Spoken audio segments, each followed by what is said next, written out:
Earth 1 of the New 52 era of DC is a universe where the young Superman wants to massacre tyrannical dictators and their armies and was involved with a female escort.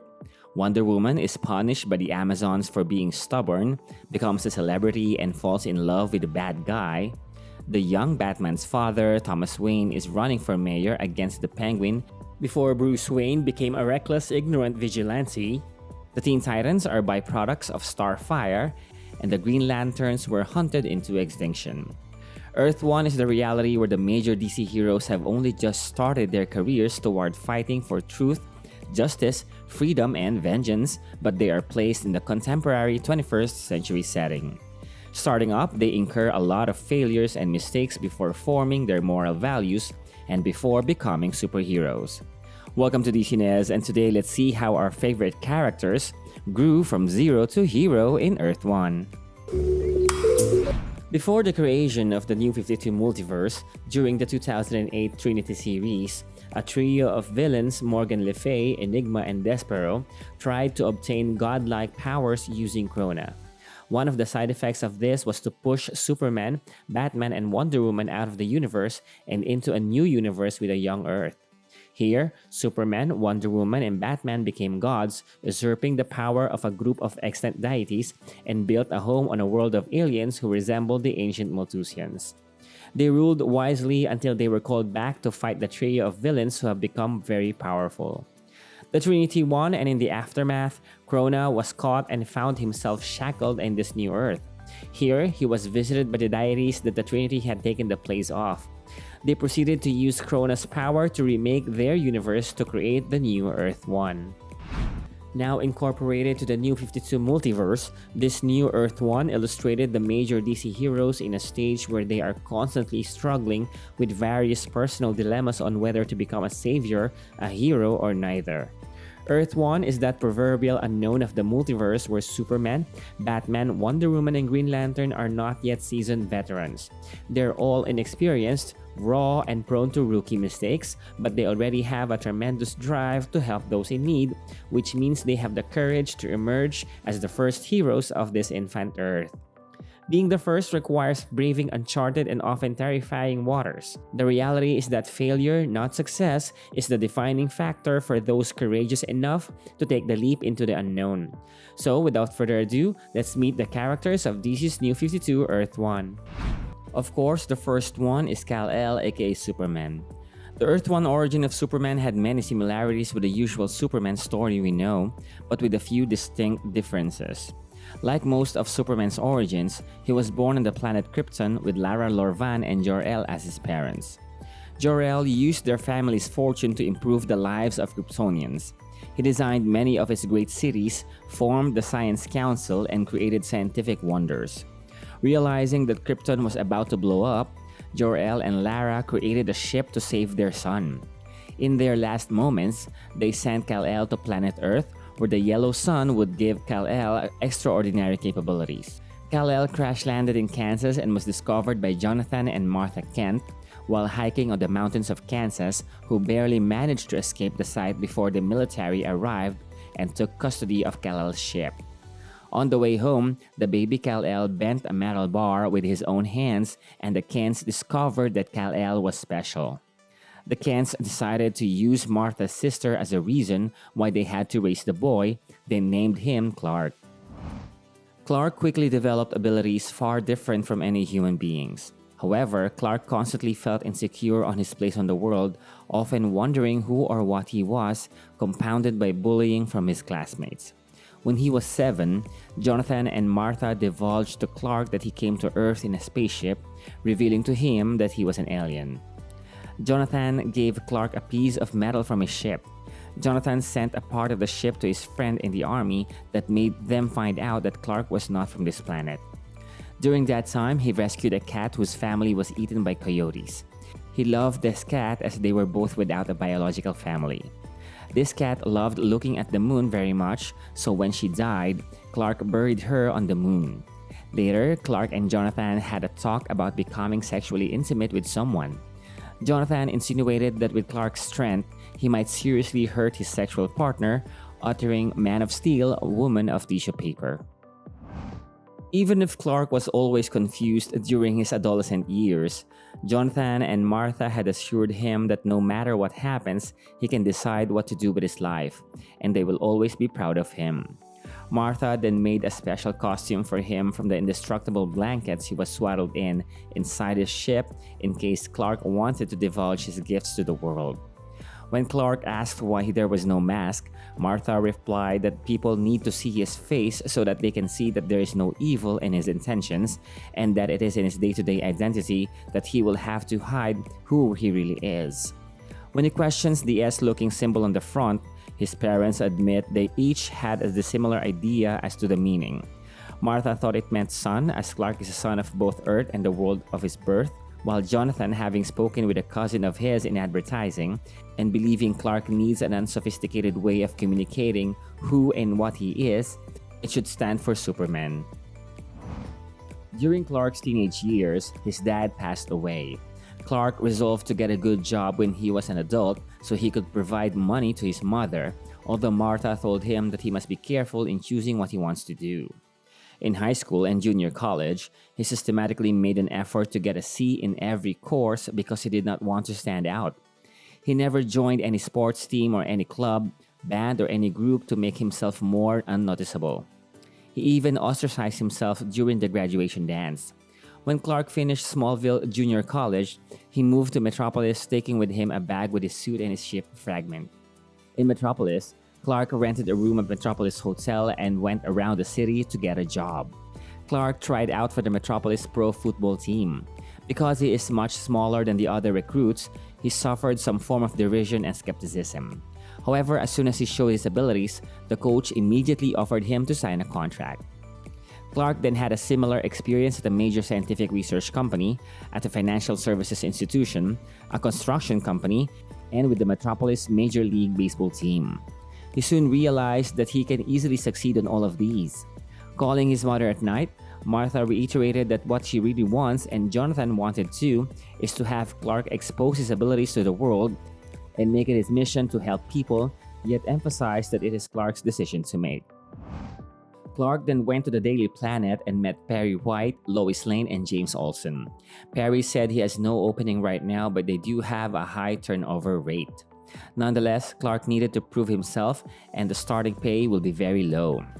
Clark desperately wanted the chance to fit in, so he chose not to become a champion of the world and live a normal life as a journalist. Later, Clark's apartment was on fire, and when he got his costume and ship fragment, the fragment was white hot. The fragment emitted a kind of energy. Clark examined it with his microscopic vision and discovered Kryptonian symbols in the fragment's atoms. Then the fragment released an energy burst at Clark's head, leaving him unconscious. In his mind, Clark saw images of Krypton and of his parents placing him into the spacecraft and sending him off just as Krypton explodes. Upon waking up, Clark saw an alien fleet invading Earth.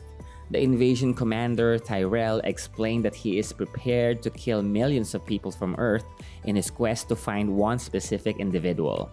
He demanded that his target must reveal himself and surrender or carnage will follow. Clark then moved at invisible super speed while taking out several of the invaders. Then, Clark realized he cannot stay hidden and must enter the battle. So he started to wear his costume and accepted the name his father made for him, which is Superman. Soon, he battled the alien invaders and won. From there, he realized that acting and using his powers publicly is what gives him true satisfaction. So he decided to continue acting as a superhero. Clark soon bought some clothes and glasses to make a disguise he can use to conceal his identity, returned to the Daily Planet, and reported to Perry an interview he wrote about the new hero, saying that the hero is named Superman. Amazed by Clark's story, Perry gave him a job as a reporter. Superman then went to the Arctic region and made a cave where he can be alone with his starship, believing it to be sentient. He asked the ship to his purpose on Earth, and the ship replied that Superman must use his powers with wisdom and avenge the death of his homeworld. Accepting his new place as protector of Earth, Superman returned to Metropolis and Jimmy took a picture of him. Tyrell is the commander of the Deronian alien race in the Earth-1 universe. The Deronians and Kryptonians were enemies and fought each other for many years, preventing either race from fully developing the capability of star travel. Deron and Krypton shared the same star. Krypton is the fourth planet from their star, while Deron is the fifth. Eventually, a mysterious person offered the Deronians a chance to defeat Krypton. This mysterious person is Zod-El, who proposed that he will give Tyrell the means for star travel to expand their race through the universe if they destroy Krypton. Implanting special drills in Krypton's core, the Deronians were responsible for Krypton's destruction. The Deronians successfully killed the residents of Krypton, with only one of them managing to escape. Tyrell was among those chosen to find a sole surviving Kryptonian and end the long war among their races once and for all. And for 20 years, Tyrell searched planet after planet, killing millions. Then his search led to a small out-of-the-way planet orbiting a yellow star. Like Superman, Tyrell noticed new abilities when he is on a different star. White stars, blue and yellow, gives them different capabilities. Pulsars and quasars give them power beyond imagining, and black holes consume them completely. Reaching the planet, Tyrell commenced in systematically damaging Earth, threatening to destroy it should the missing Kryptonian refuse to show himself. After killing millions of the people on Earth, Clark finally revealed himself against him, and the two fought until Tyrell initiated a terraforming process on Earth, similar to the one used to destroy Krypton, before unleashing a gravitational beam charged with red sun radiation upon Superman, neutralizing him. Then Lois and Jimmy drove a heavy-duty cement truck into and out of the gravity beam, dragging Superman to safety. Superman immediately recovered and engaged Tyrell again. In that moment, Superman's ship, having escaped from military custody, found Superman, who then directed it into Tyrell's command ship. Entering Tyrell's ship, Superman smashed the ship's fusion reactor. The ship's red sunlight stripped Superman and Tyrell of their powers. Nevertheless, Superman defeated Tyrell in combat, with one of his punches leaving Tyrell impaled on a nearby piece of machinery. Then Superman escaped from the ship before it exploded, leaving Tyrell to die. Afterwards, Superman destroyed all the drills Tyrell had placed around Earth to destroy the planet's core, effectively ending the Deronian threat. Raymond Jensen, aka Parasite, is a criminal who gained the ability of absorbing the energy of everything he touches. As a youngster, Raymond was always a troubled kid, either picking fights or looking for reasons to start them, and being expelled from different schools for violence. One time, his sister was being bullied by other kids, so he punched one of them and bit the kid's ear off. Growing up, he became more selfish and cruel and soon became a murderer. He befriended a man called Will, whose work on a research lab gave him access to technology that disintegrates human bodies, leaving no trace, the perfect way to eliminate evidence. However, Will's sadistic nature made him record and burn Raymond's criminal activities for his own amusement, pushing Ray to kill him and any inculpable information. Infiltrating the lab, Ray was spotted by the security force. He fled and unknowingly entered an experimental chamber, activating a high-energy neutrino release, which transformed him into an energy-sucking creature that needs to continuously absorb energy in order to stabilize himself. He proceeded to kill dozens of people on his energy hunger, dreadfully absorbing everyone he found. He absorbed the life force of his living victims until they are dry carcasses. He can also absorb electrical energy from appliances and facilities. Depending on the source, absorbing energy gave him extreme strength, invulnerability, speed, and flight. Should he absorb tremendous levels of energy, his body will enlarge itself in order to compensate and contain the massive power boost. Despite his new power, Raymond can't stand looking at himself.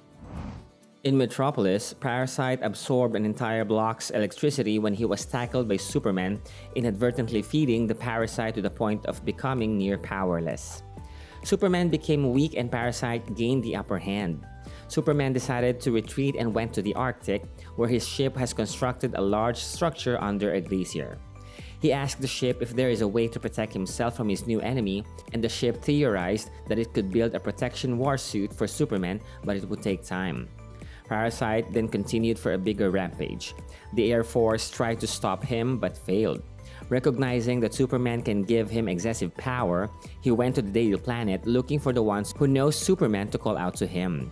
His ploy worked and drained Superman's power, then planned to use it to kill every person on the planet. Superman retreated once more, but this time the war suit was ready. His power, however, was ultimately draining, thus he returned to Metropolis to recharge when once again was confronted by Superman, this time prepared with a completed war suit. The fight was fierce and both opponents wore each other down. The Parasite breached the war suit and was about to absorb Superman's powers until his sister, Teresa, arrived. Breaking away from the fight, the Paradise hugged her but ended up killing her with his powers. Grief-stricken, the Parasite blamed Superman for her death and continued his attack. Superman punched the Parasite down with all his strength, finally defeating him. Raymond was then arrested and is currently under the military's custody. The fight with the Parasite made Clark realize the feeling of vulnerability and recognized how brave ordinary people can be to live their lives and admired humans even more. Zod-El is a Kryptonian soldier, the brother of Jor-El, Superman's father, and the one responsible for Krypton's destruction. Back in the glory days of Krypton, Zod started a coup against the Science Council. He asked for Jor-El's help to no avail. He then created a long and painful civil war that lasted 6 months until his forces were on the run and Zod was forced to flee Krypton to avoid arrest. On his downfall, Zod went to the Deronians, Krypton's old enemy, and gave them the means of finally destroying Krypton, and in return they will hunt any surviving Kryptonian, and should they fail, the Deronians will send him a signal to do it himself. After the defeat of Tyrell and Parasite, Zod arrived on Earth and immediately gained superpowers from the local yellow star. He then tested his powers and realized that Earthlings are easily afraid of him. To gain Kal-El's trust, Zod deliberately placed several lives at stake in order to stage the idea that he too arrived to help, instantaneously gaining the trust of his nephew. Since he was still a stranger, he told Kal that he needed some time to contemplate before fully trusting him, so he will explore their new world for the meantime. However, what he did after that was to go to the world's governments with the proposal of helping them with their Superman problem, asking them not to interfere while he deals with him. Superman has been meddling on numerous issues of different countries, so they have seen Superman as a threat. Later, Zod offered to inform Superman about his family and Krypton's history. Superman accepted and both Kryptonians left Metropolis. Zod took Superman to his spacecraft, landed in a remote desert. When Zod opened his ship's canopy, Superman was exposed to a strange green radioactive rocks that severely weakened him. In that moment, Zod brutally attacked Superman, revealing he has come to Earth to kill him. The green rocks are in fact Krypton's radioactive remains. Zod had gathered them to use them as a weapon against Superman. But they are harmless to Zod because he had his suit equipped with countermeasures. However, Superman is able to break a water oasis nearby and use the water within to short-circuit Zod's suit, rendering him vulnerable to the rocks as well. Superman barely escaped and reached a US military base where he asked the soldiers for help. However, the commanding officer there revealed that Zod convinced the world governments to declare Superman an international enemy. Hence, every military and police force on Earth will not intervene in Zod's campaign. Superman flew to the Arctic where his ship revealed the truth about Zod. Horrified by Zod's cruelty, Superman resolves to stop Zod no matter the cost. Zod followed him to his apartment in Metropolis when he once again clashed against Superman. Zod taunted and enraged him about killing everyone. In that moment, Superman saw the distress signal in the sky and followed it to see Lois. But when he reached the building, he was met by Drs. Lex and Alexandra Luthor, a duo of scientists who had developed a red sunlight weapon. The weapon's effects drained his powers and left Superman at Zod's mercy, who tortured him until he grew bored of him and left. Superman attempted to escape while waiting for his powers to return. He asked the afraid civilians for a cell phone to his mother for the last time. When Zod was about to attack him again, he was then slammed by a cement truck driven by Lisa, who was left heavily injured and begged Superman to escape. Coming to the realization that Lisa knows his secret identity, Superman chose to go down fighting. Zod quickly recovered and was about to kill Superman when a regretful Lex arrived and shot Zod with red solar blasts, eliminating some of his powers to give Superman a fighting chance. Superman attacked Zod that gave Luthor enough time to shoot Zod again. However, he was immediately impaled with a steel rod, mortally wounding him. In that moment, Alexandra shot Zod multiple times with a handgun, killing him. As Lex died in Alexandra's arms, she blamed Superman for her husband's death and shot him. But Superman's powers fully returned and the bullets have no effect on him. Superman took Luthor's red solar weapon and fled, apologizing to Alexandra for what happened. Born from the Greek god of war Ares, Hippolyta is the queen of the Amazons, and the Amazons claim to be the daughters of Aphrodite and Athena. Before Wonder Woman was born, the man-god Hercules gathered a contingent of Greek soldiers and attacked Amazonia to steal Hippolyta's girdle, imprisoning and enslaving the Amazons. Hippolyta was held hostage by Hercules, who has chained her and wanted to make her an example for the other Amazons, which are prisoners in his cage. Hippolyta prayed to Aphrodite for help, who talked to her and let her know that by taking a stolen girdle Hercules has on his waist, he will be unprotected. She took the girdle from Hercules while he was demanding Hippolyta to tell him what she has learned from him. She answered by attacking him and breaking his neck using her chains.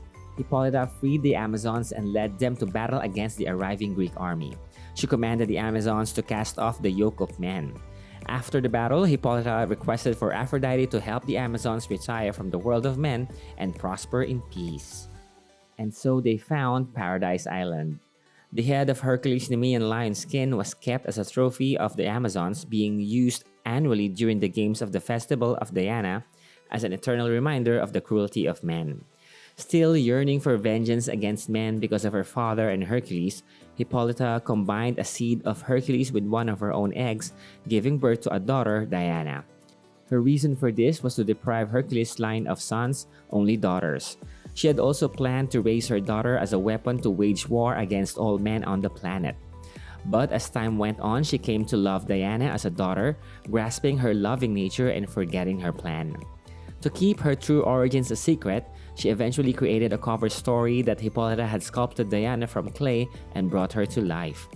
3,000 years later, Paradise Island became a booming civilization with outstanding new technologies like flying vehicles called sky cycles, invisible jet planes, a healing ray, a fountain of youth, and a teleporter called Space Transformer. In the 21st century, she was killed by Paula Von Gunther, and all the Amazons and their friends mourned for her.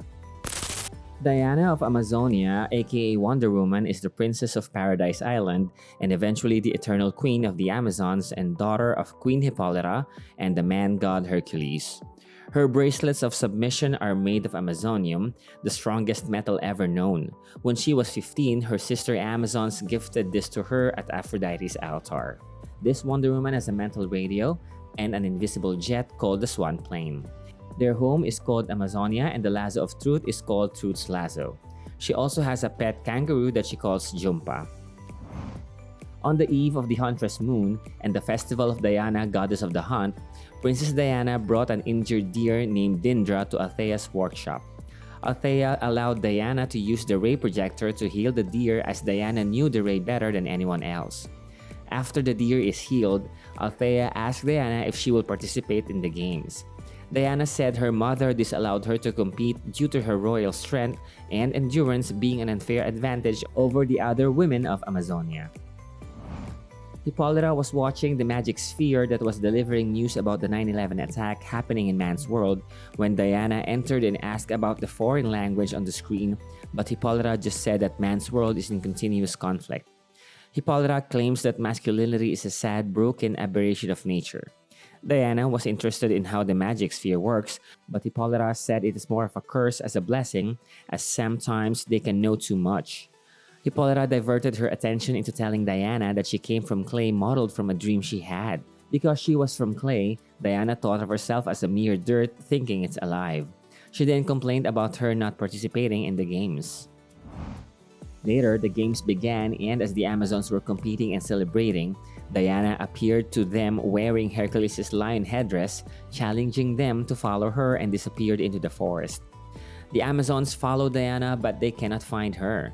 Diana then reached the beach and noticed a wreckage of an airplane and a pilot that fainted to the shore with a parachute on his back. Diana tried to heal this pilot, whose name is Stephen, with a purple ray, but it has no effect on men. The games continued and the women of New Athena's sister city, New Sparta, arrived to face Mala, Amazonia's undefeated and crowned Wonder Woman. Diana arrived again and challenged Mala on the Kanga, a spear fight-like tournament on kangaroos. Diana won and humiliated Mala, then demanded Mala's swan plane as her prize. To everyone's surprise and disappointment, Diana became the winner. Diana was then commanded by her mother to go to her chamber, then reprimanded her for her behavior. Hippolyta smelled something on Diana and realized that there is a man on the island and ordered a manhunt. As Diana placed Stephen on the airplane, Mala arrived and demanded to surrender Stephen. Diana and Stephen were pursued by the Amazon Sky Cycles led by Mala. She managed to escape and arrive on the USA coast and took Stephen to a hospital. Back in Paradise Island, Hippolyta and Nubia visited the underworld and summoned the Queen of the Gorgons and asked her to show Diana how difficult and brief man's world can be. Diana was already discovering the weakness of mankind as she saw many ill and dying women in the hospital. She faced the military and was not impressed by them. She was sickened by what she saw there. Diana would soon meet Beth and her sisters from the Beta Lambda sorority, aka the Holiday Girls, who are traveling by bus when it's struck by lightning and falls from a bridge. Diana saved them and towed the bus with her swan plane. Diana and Stephen stayed at the Alice Hotel and the Holiday Girls gave her a makeover. Medusa soon invaded Diana's hotel and turned Stephen into stone. Diana ran towards the escaping Gorgon and found a party of Amazonians waiting for her. The Amazons arrested her, but the Holiday Girls were prepared to fight them. After pondering the situation, Diana surrendered to the party and submitted herself, asking for a trial by truth. She was then taken back to Paradise Island together with Beth Candy and Stephen. She then used the healing ray recalibrated to the frequency of man's world and restored him to life. The Amazons gathered in the arena as charges on Princess Diana are exposed by Nubia. The Fates, Atropos, Clotho, and Lachesis were called by the defense. The truth lasso is presented to Diana, who holds it as she started retelling the events. Althea and Mala were also called as witnesses.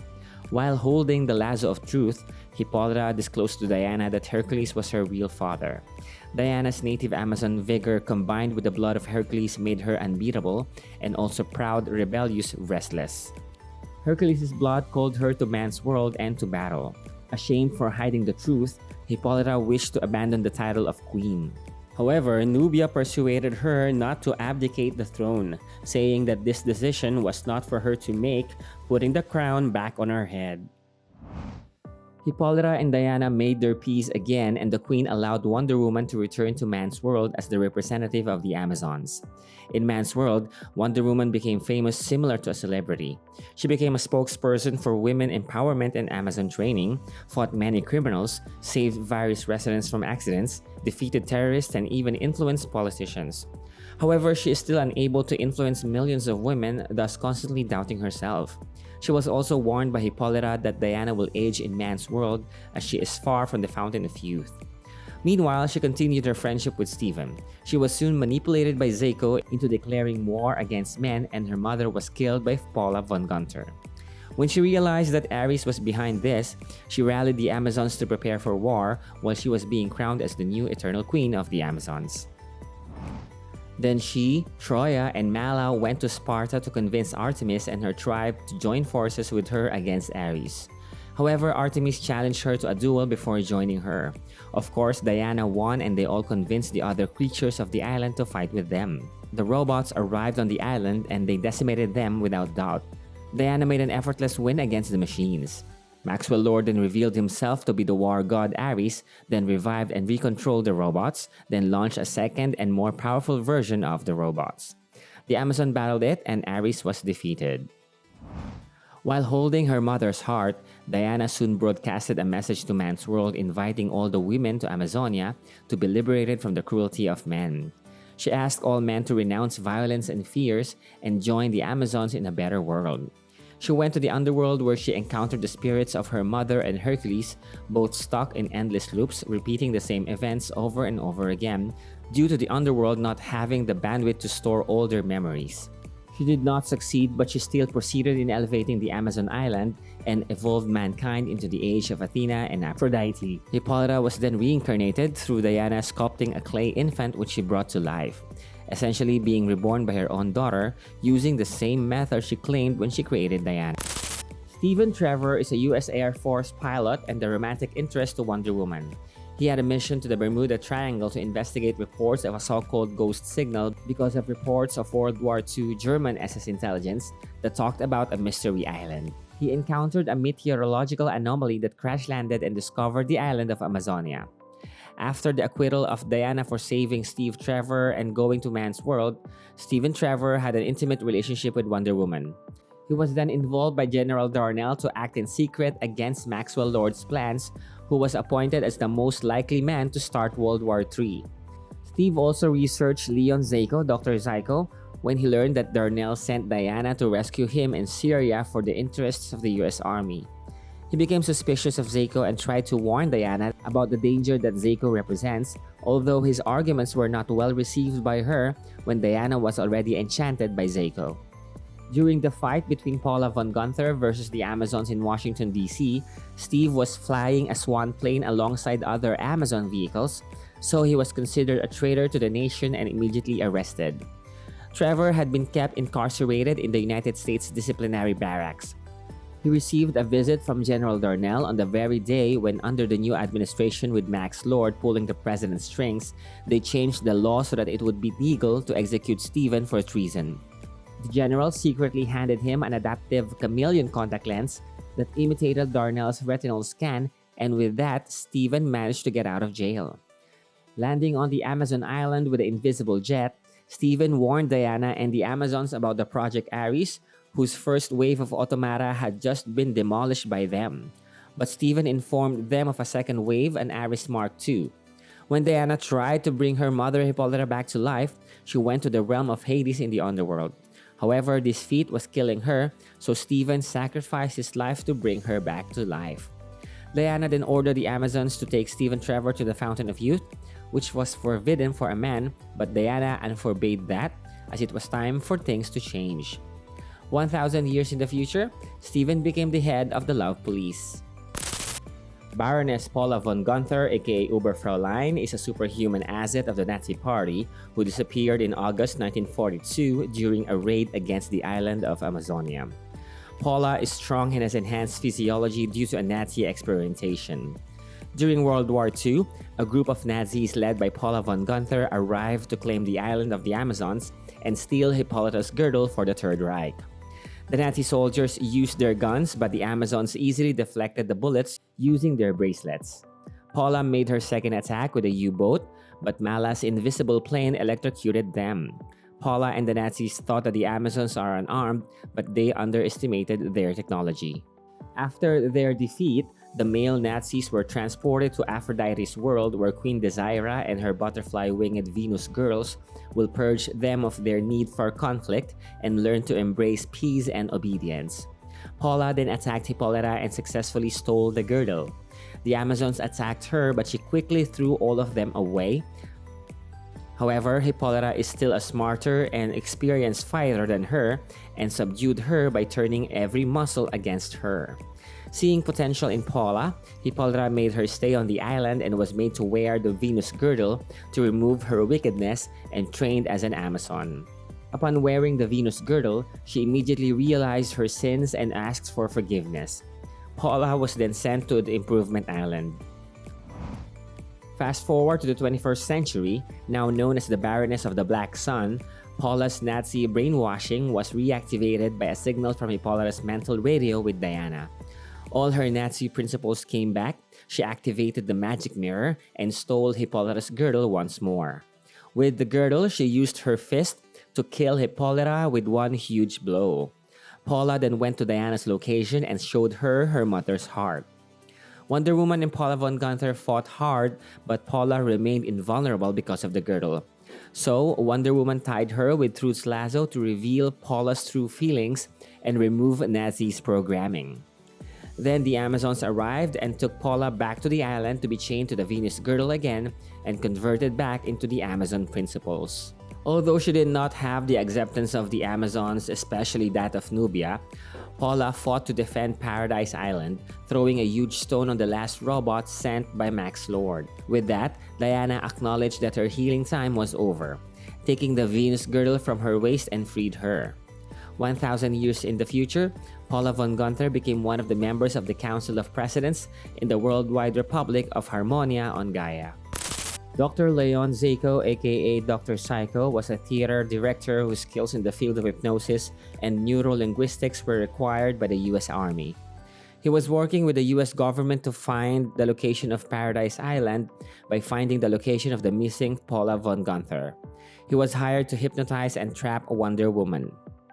On a mission to save Americans held hostage in the Middle East, Wonder Woman fought the terrorists, saved the victimized women, and met Dr. Zayko, who was acting as a kidnapped hostage negotiator. Unbeknownst to Wonder Woman, this was all a setup and Zayko was already making her move to manipulate her. He even has a mechanized bug that recorded her body language for Zayko to study.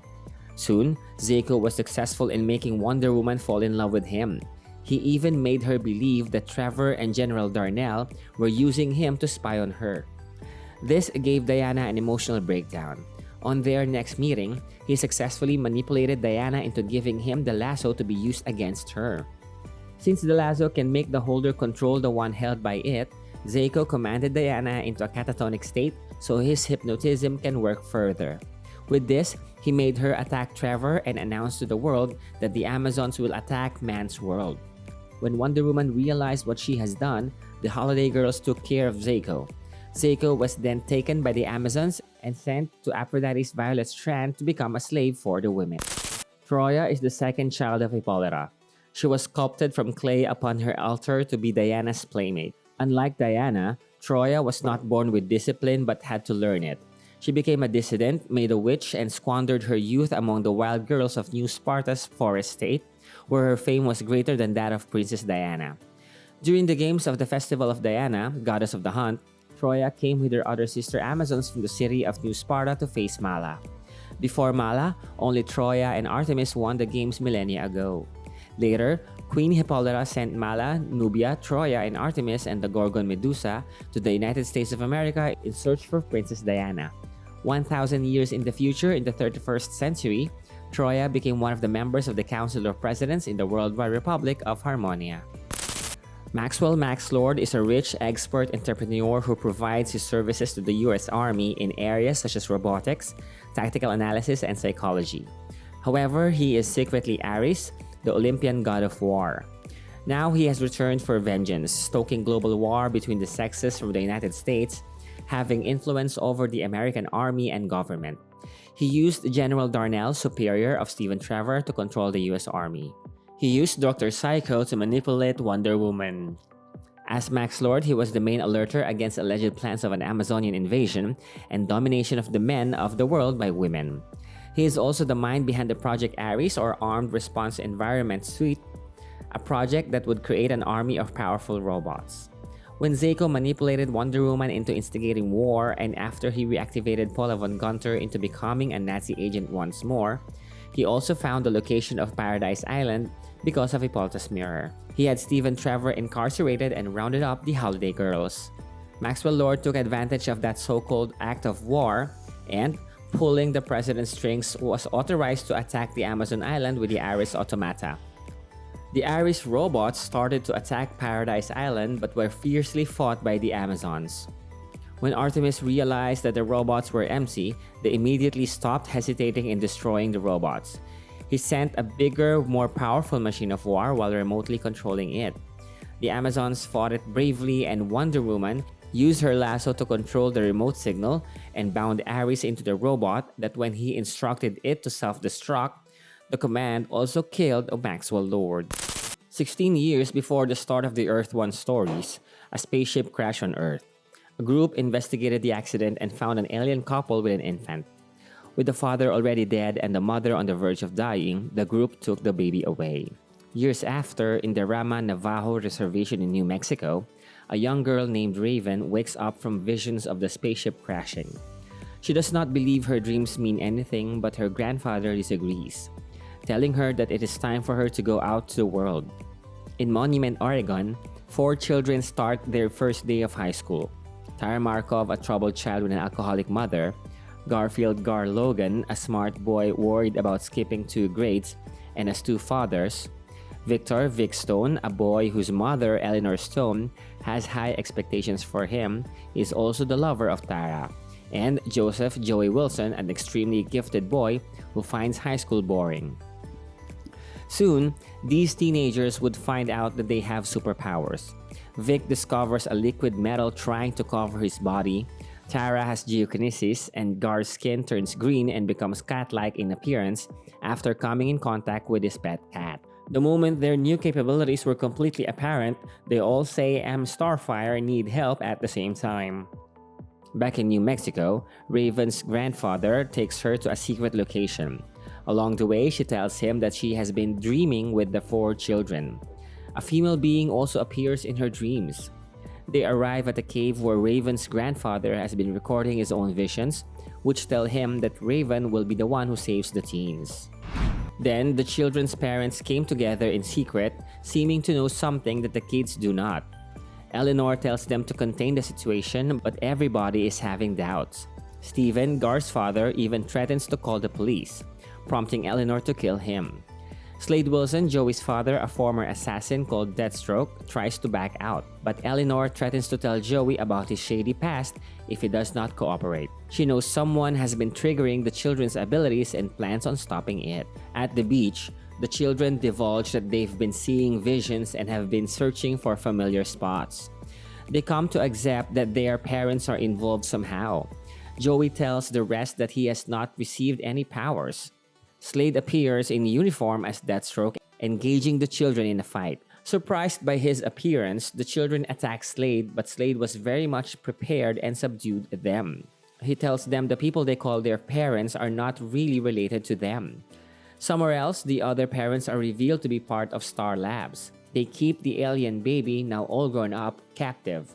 They try to keep her heavily sedated, but she manages to contact Raven, prompting her to transport her astral self to the fight.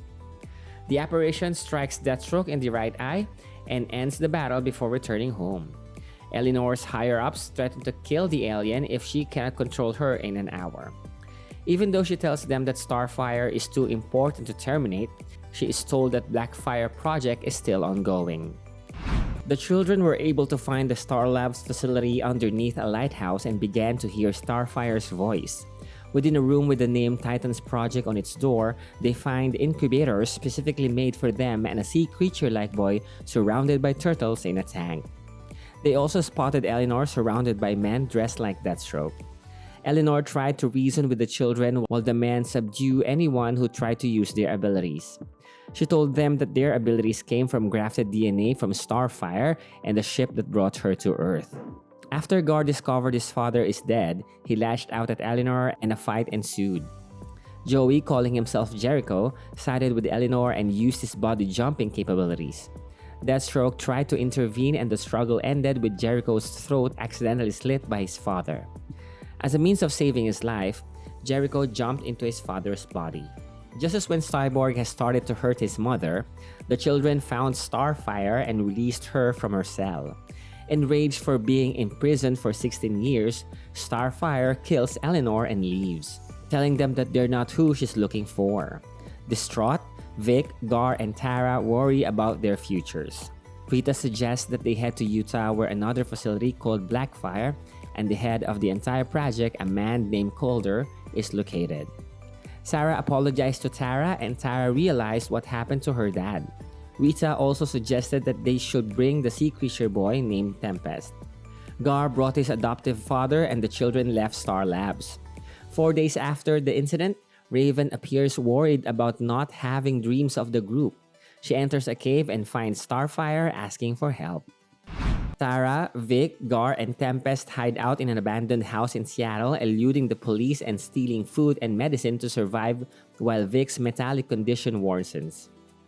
Meanwhile, Slade Wilson's body was completely taken over by his adoptive son, Jericho. He breaks into a high-tech complex, disarms a number of guards, and confronts Niles Calder, the head of the project that empowered the children. Jericho offered to lead Calder right to Starfire. Starfire took refuge with Raven at her New Mexico home. She linked her mind with Raven and showed her Tamaran and how she came to Earth. After an attack on their world, Starfire's parents got into a spaceship and flew to Earth with their baby daughter. She came to New Mexico knowing Raven can hide her with her powers from the aliens looking for her. Calder instructs his chief scientist Joshua Clay to send a Doom Patrol unit with Jericho to New Mexico and retrieve Starfire. He also ordered to send the Titans to Seattle to retrieve Tara, Vic, Gar, and Tempest. The Titans under Calder are Wonder Girl, a young black female with superhuman strength, Cole, who creates crystals, and Impulse, a super speedster. These well-trained Titans then flew to the teenagers' hideout and easily defeated them. Raven sensed the trouble in Seattle, but before she and Starfire can go there to help, the Doom Patrol unit appeared. Starfire attacked them with her energy blasts. Jericho tried to possess Raven, but she trapped him in her own mind. She then stopped Starfire from killing Slade, revealing the alien's real name, Coriander, in the process. He reveals Calder's plan for taking over the US government by using Starfire's DNA to children. Calder blackmailed all the people involved in the project to serve him and never leave the organization. The captured teens were brought in as planned. They were made to wear collars that shuts down their nervous system when it detects any power activation. In their altercations with the Titans, they have opened their minds about how they were brainwashed. Calder greets them all wearing the Robot Man, an exoskeleton that allows him to walk. He sends the Titans off for debriefing and tells captured ones they will become his Titans as well. Now pretending to be Joseph, Slade claims he and the Doom Patrol captured Starfire, killed Raven, and are sterilizing the area before bringing Starfire in. Once in Calder's presence, they drop their ruse and start attacking the security. Raven stopped Starfire from killing Calder and took her to the captive children. A fight with the Titan starts, but Raven is able to show Impulse the truth. Cole unlocked the power-damping collars and they all turned against Calder. Impulse races through the complex and brings the others to see the horror he found, their dead cloned forebears. They confronted Calder, but Calder released Subject 8, Starfire's clone called Blackfire. She is an uglier version of Corey and hates her instantly.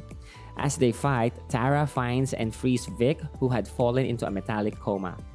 As the battle with Blackfire rages, Jericho emerges from Raven and takes over Blackfire's body. Now free of the metal, Vic uses a huge power robot body that does his bidding while letting him remain flesh and blood.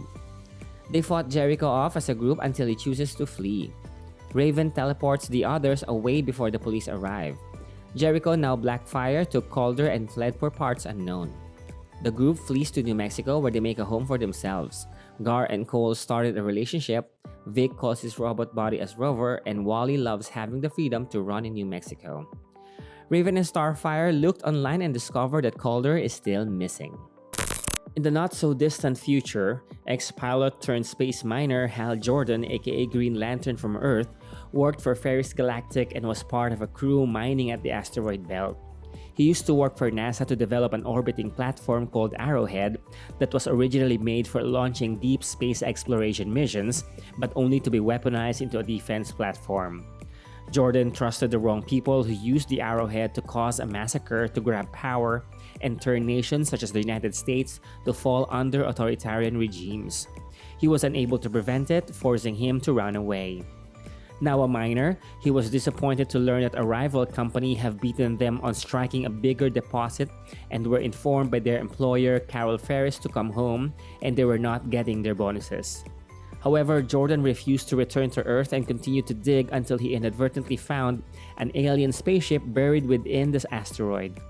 He and crewman Volkov explored inside the ship and saw a deactivated robot, a long-dead alien body, a power battery in the shape of a lantern, and a ring. Jordan communicated this discovery to Captain Amelia Seaton before the spaceship lost its support, causing Jordan and Volkov to escape with the battery and ring. On their way back to Ferris 6, as Jordan reported their findings to the rest of the crew, Volkov curiously placed the ring on his finger and tried to use it on the battery. This triggered an energy blast that damaged the hull, and Volkov was sucked into the void despite Jordan's effort to save him. Jordan was able to grab the ring and somehow survive in space using his willpower to control the ring. The Ferris 6's crew were surprised at what they saw, but they cannot allow Jordan the ship as they are fearful of possible radiation exposure coming from the ring. Just as the crew tried to find a way to safely get Jordan inside, the robot from the derelict ship was reactivated and attacked Jordan.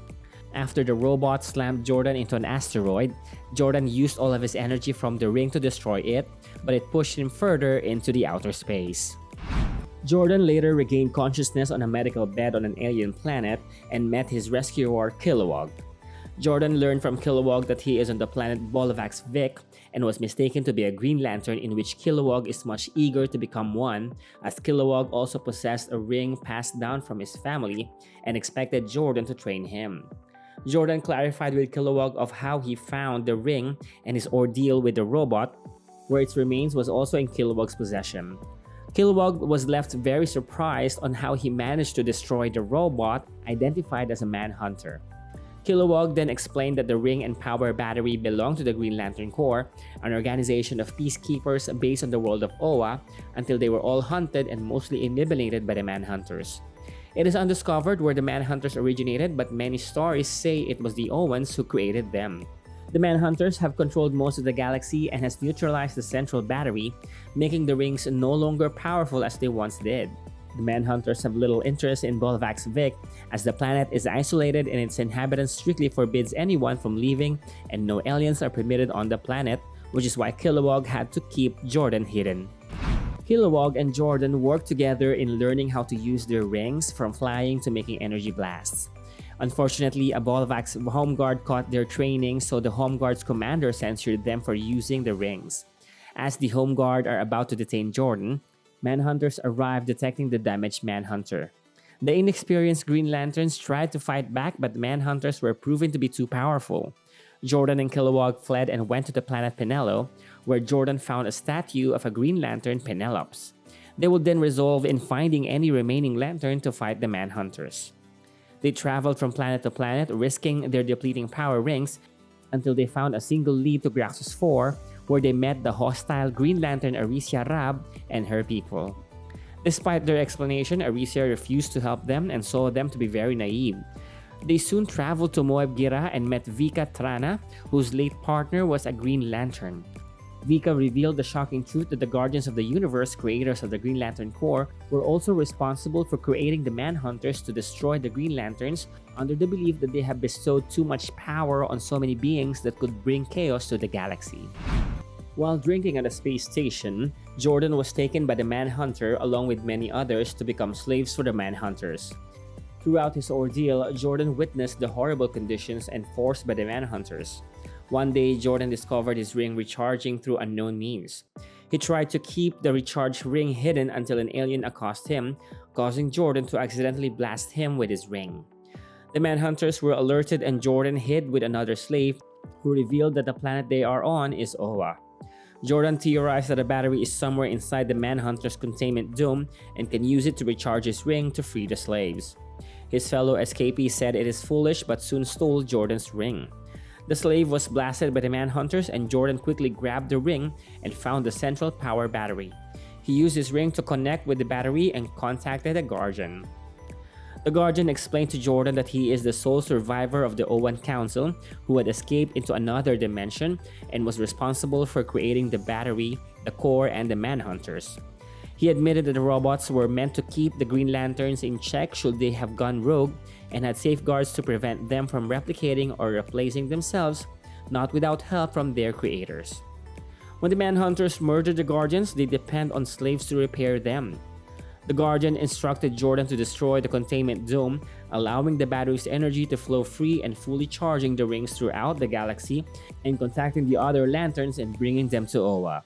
The Guardian's plan was to use the central battery to destroy Oa, the Manhunters, and as well as the slaves. Jordan was hesitant to go through the Guardian's plan that will kill the slaves, but he had no choice to ensure the galaxy's freedom from the Manhunters. On his fight against the Manhunters, Jordan sent a distress call to all surviving lanterns to return to Oa. Just as the Manhunters broke through his shields, Kilowog and the other Green Lanterns, including Aricia and Vika Trana, arrived.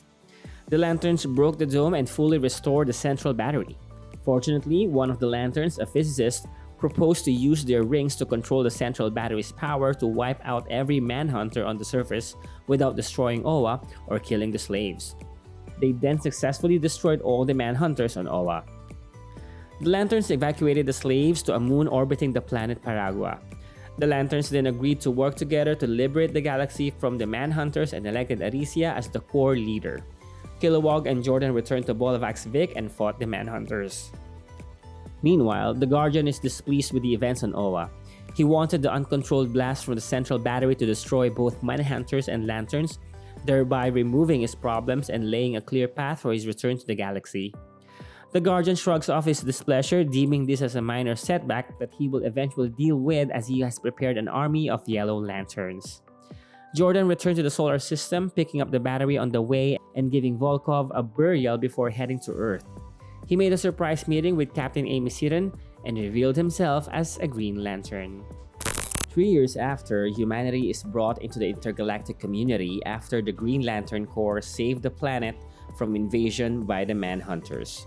Humanity has started to establish relations with the Yarans. However, the situation is still tense as many of Earth's controlling governments are vexed about aliens. During a trade negotiation with Yaran's envoys, the commander of the orbital defense platform Arrowhead is suddenly given orders by Global Central Command or CENTCOM to target the envoy. The commander refused to follow, but without warning, one of the Yaran ships is blown up. This led the Yarans to believe it was the humans who attacked, so they retaliate by launching missiles on Arrowhead. Jordan shielded the platform, but Arrowhead took significant damages, which is then rapidly exacerbated by CENTCOM sending fighters to the Yaran ship. The Arrowhead is soon destroyed, but Jordan managed to save its crew. The Yarans withdrew their ships from Earth, then took the humans hostages in Gendo Muturi, Sophie Rivas, and Jon Stewart. The Arrowhead incident has put Earth in an intergalactic crisis as word that humans fired first on the Yaran spread. Jordan took the Arrowhead's crew to a hospital and learned from the Arrowhead's commander about CENTCOM's order and that he did not fire on the Yarans. Soon, CENTCOM demanded for Jordan to surrender to their custody. Jordan refused to surrender and went to the Jordan Aeronautics R&D facility on the moon. Now a fugitive, Jordan requested Amy Seaton to evacuate everyone out of the base and try to get rid of the prototype interstellar ship and its deep space drive schematics from falling to CENTCOM's hardliners, while he will try to convince the Yarans to give the hostages back. During his transit to Yaran Prime, Jordan communicated with Carol Ferris to help the lunar base. Upon arriving in Yaran Prime's orbit, Jordan was met by Yaran warships and, to his surprise, a lantern who carries a yellow ring. The Yellow Lantern declared to Jordan that he is the defender of Yaran Prime and its sector and demanded Jordan to leave, or else his presence will be considered an act of war. Jordan tried to make his case with the Lantern, stating that the incident on Earth was a tragic mistake and he wanted to make amends. Unfortunately, the Yellow Lantern shot him a burst of yellow energy. Jordan avoided the fight by seeking help from other Green Lanterns. Meanwhile, Arisia and her fellow Lanterns Sinestro and the Lantern of Comed were fighting Manhunters on Comeda 4. Jordan joined in the fight, in which it quickly ended with Manhunters being utterly destroyed by 2 Yellow Lanterns who immediately left. Arisia tells Jordan that this is not their first time to encounter these Yellow Lanterns, as there have been reports of them appearing throughout the galaxy, and the Corps had no idea when they first appeared, as the Corps is too busy in fighting Manhunters, other than that their yellow rings are extremely powerful. What is even more disturbing is the Yellow Lantern defending the Yarans, which is the first time a Yellow Lantern is aligning with the world. So, Arisia advised caution of dealing with the Yellow Lanterns and said that the Corps cannot come to Earth's defense if the destruction of the Yaran ship is perceived as an act of aggression, but will help create a back channel to negotiate for the hostages. When the Green Lanterns learned that all Manhunters are being recalled to Oa, Sinestro and Arisia agreed that this is a chance of finally wiping out the Manhunters and retake Oa. The entire Corps launched their assault on Oa. However, they were stunned to find mountainous piles of scrap Manhunters due to the Yellow Lanterns that are being led by the last Guardian. The Guardian made his proper introduction to the Corps, explaining that he had successfully destroyed the Manhunters and returned order to the galaxy because of his new yellow rings that are more advanced and powerful than the green rings. So he made a proposition to the Green Lanterns to join forces with his Yellow Lantern Corps, and together they would protect their home worlds and improve the galaxy. However, Jordan had many doubts that he even refused the offer of resolving the crisis on Earth. Aricia also shared his doubts and declined the Guardian's offer. But several Green Lanterns, including Sinestro, willingly joined the Guardian's offer. Meanwhile, on Liaran Prime, the planet's Yellow Lantern unexpectedly freed the hostages and took them to an isolated alleyway. He then explained that he is giving his ring and battery to them to help them on their escape. Dr. Maturi demanded why he is doing this, in which the Lantern confessed that he had killed many Yarans and is ashamed for what he did.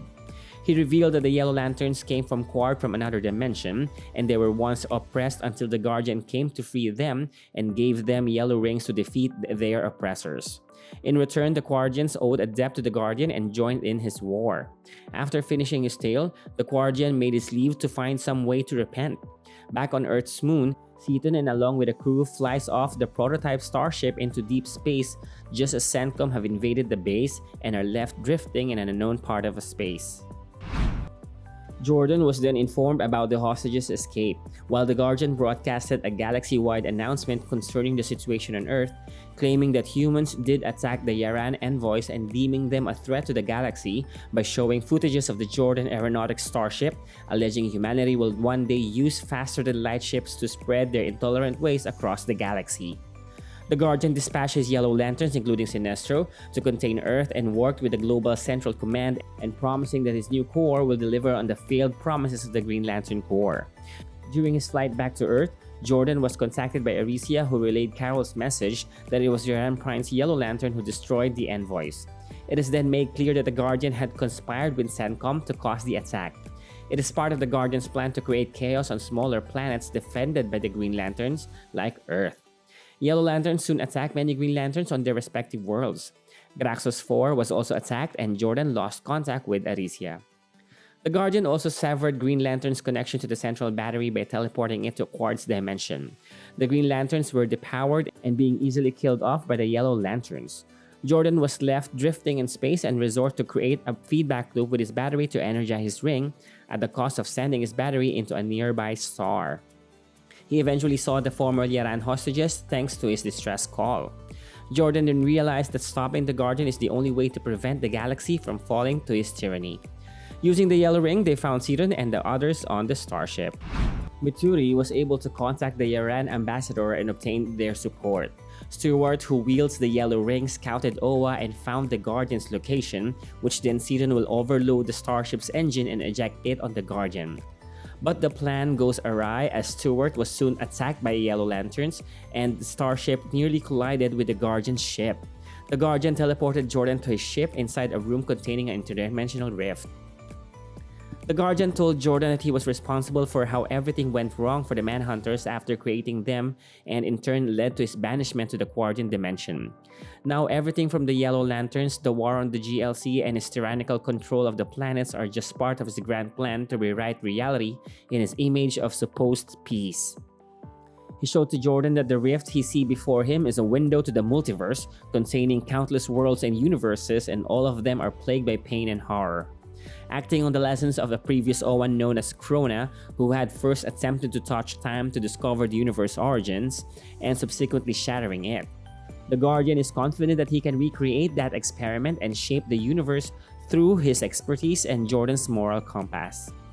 Yaran reinforcements soon arrive with the Bolavax home guard, Kilowog and Aricia, who now wields a yellow ring that she gained from the Yellow Lantern who attacked her world. During the battle, Sinestro and the other former Green Lanterns abandoned their allegiance with the Guardian after becoming appalled by the Guardian Yellow Lantern's actions and realizing that they were being used by the Guardian. The Jordan Aeronautics starship was badly damaged from its near collision. The ship's crew reassessed their plan and came up with a way to pilot the ship toward the Guardian ship and detonate its core. However, they have to manually overload the core. One of the crew, Rivas, volunteered to sacrifice her life to overload the core. The Guardian quickly teleported the ship to the Guardian dimension and escaped from the explosion. Before the Guardian piloted the ship back to Oa, Jordan's ring is fully recharged by the central battery in the Guardian dimension and allowed him to destroy the Guardian's machine containing the dimensional rift. This caused the rift to implode and the Guardian was sucked inside it. Jordan then used his ring to contain the rift that allowed everyone to pull back safely. With the Guardian dead, the Guardian Yellow Lanterns stopped their attack. They are now stuck in this dimension and laid claim of Oa as a refuge. As for the Yellow Lanterns who defected, Sinestro took responsibility and declares that there was never a Yellow Lantern Corps, urged his comrades to go protect their homes and live a quiet life. The Lanterns and Jordan's friends make their return home.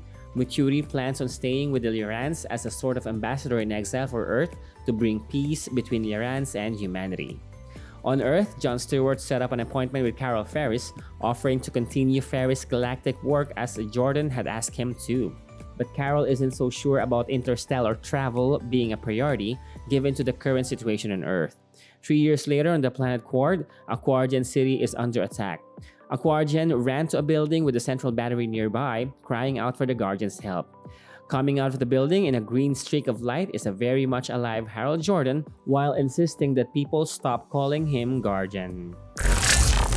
Bruce Wayne, aka Batman, son of Thomas Wayne and Martha Arkham, is a vengeful, strong-minded, and ingenious superhero and vigilante protecting Gotham City. Aided by his butler Alfred Pennyworth and motivated by the death of his parents, he started fighting crime in the roughest way possible, arrogantly thinking he can do everything alone. When Bruce was 8 years old, his father was running for mayor of Gotham City.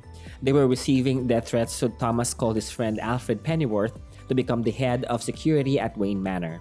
Alfred learns that Thomas, Martha, and Bruce go to the movies every Wednesday and tries to convince Thomas not to go because it would make him an easy target. However, young Bruce insisted to go, so the family left. During the movie, the theater lost its electricity, so Thomas decided to go home, fearing Alfred might be right, but Bruce, the spoiled brat that he is, rushed out of the theater, bumping into a criminal on the way out. The criminal recognized him as the Wayne kid and took him hostage while demanding that the Waynes give him their money. When he attempted to remove Martha's pearl necklace, Thomas tried to intervene and the criminal shot them both in front of Bruce. And as we all know, this would start the dark path of Bruce. Later, a teenage Bruce befriended Jessica Dent, his classmate, and created a rivalry with her twin brother Harvey Dent. He also learned about Arkham Manor, where Martha lived as a child. Martha's mother suffered a mental breakdown when Martha was 12, murdered her husband with a sledgehammer, and committed suicide by jumping off the balcony.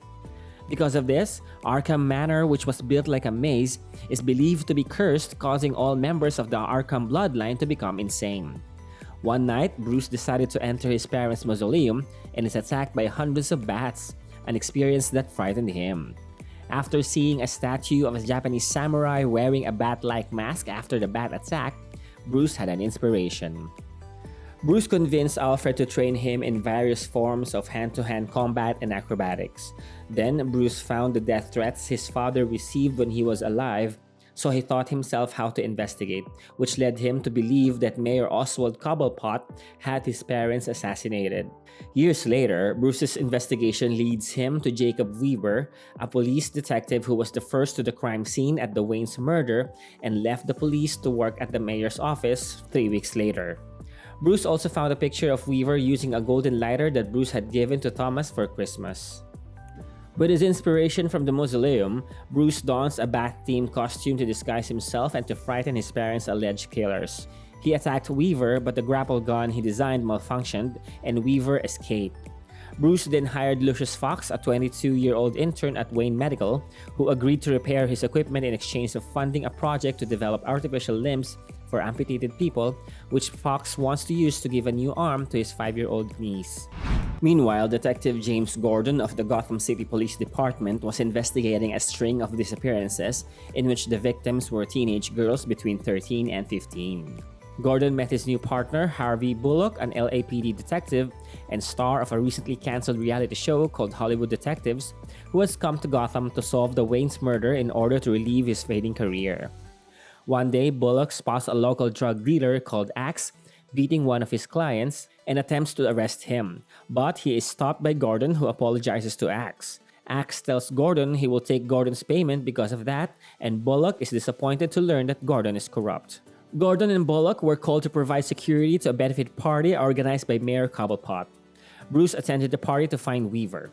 Bruce changed into his costume and confronted Weaver on the roof while smoking. However, he was attacked by Cobblepot's bodyguards and other police officers. He was wounded but escaped. In the aftermath, Bruce's alter ego is named Batman by the press and becomes a public sensation. Cobblepot, enraged by Batman's actions, had a guy named Birthday Boy kill Weaver, which inadvertently led Batman's investigation to Arkham Manor and Bullock into using Gordon's name to reopen the Wayne case files. Cobblepot's cronies at the police station informed him of this, so he had Axe kidnap Gordon's 17-year-old daughter, Barbara, and take her to Birthday Boy. Gordon learned that Bullock is responsible for this and revealed that he also tried to solve the Wayne murders, but Cobblepot forced him to abandon it by arranging Gordon's wife's death in a fixed car crash. Gordon confirmed he has been overlooking Axe's crimes to protect Barbara, and an apologetic Bullock helped Gordon find Axe. They beat Axe and forced him to reveal Barbara's location. At Arkham Manor, Birthday Boy was about to kill Barbara, but she fought back. Batman and Gordon joined forces to cross the maze and found the playroom. Batman attacked Birthday Boy while Gordon rescued Barbara. Bullock got lost and ended up in the attic, where he found the decaying, mutilated corpses of Birthday Boy's previous victims, the daughters of all Cobblepot's enemies, including police officers who tried to uncover his criminal activities. Batman defeated Birthday Boy, who is arrested by Gordon and Bullock.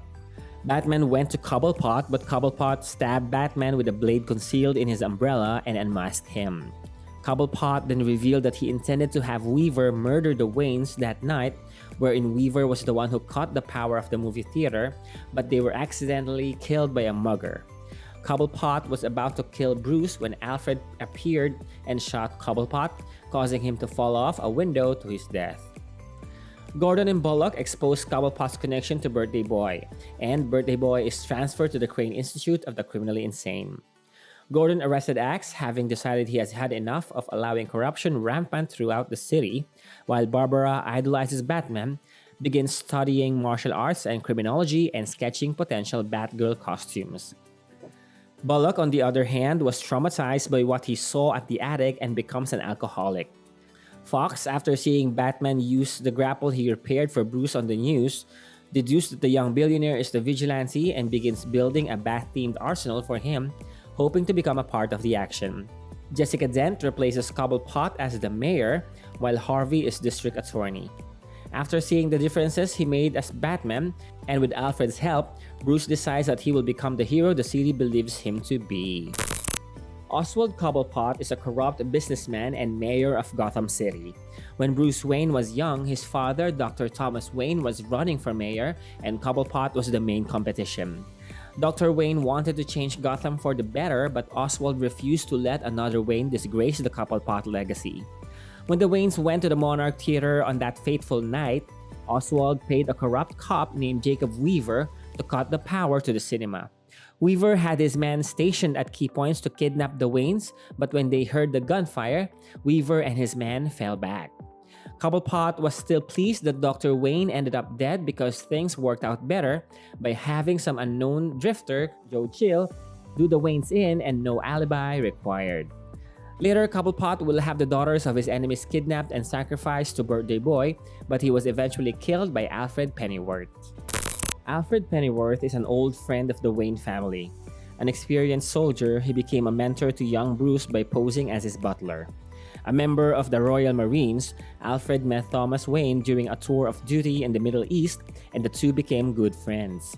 Thomas and Alfred fought together in the battlefield where Alfred saved Thomas's life, and in gratitude, Thomas created a prosthetic leg to replace the one that Alfred lost in an explosion. He later traveled to Gotham City to visit his friend and found himself arriving on the night of a campaign party for Thomas' bid at the mayoral office. Later that night, Alfred was called to the police station. Thomas and Martha had been killed by a mugger outside the theater, and Bruce had been orphaned. To Alfred's shock, he discovered that Thomas and Martha had named him Bruce's legal guardian some time ago. Unsure of himself and to avoid having Bruce go into the foster system, he made it his mission to look out for Bruce as he grew up. To honor his best friend, Alfred agreed to become Bruce's guardian and presented himself to Bruce as his butler. When Bruce took on his costume persona of Batman and began his war on crime, Alfred reluctantly took on the role of a confidant and advisor, often telling Bruce to simply carry a gun instead of a belt full of untested gadgets. Ray Salinger, aka the Birthday Boy, is a serial killer who recently escaped from the Crane Institute. He began his first crime by killing a 15-year-old debutante, Amanda Grant, and from there he started to have a fixation of murdering young girls between the ages of 13 and 15, all of whom he called Amanda. He committed his murder by abducting his victims and takes them to a playroom in the abandoned Arkham Manor, where he gives them a birthday cake after urging them to make a wish.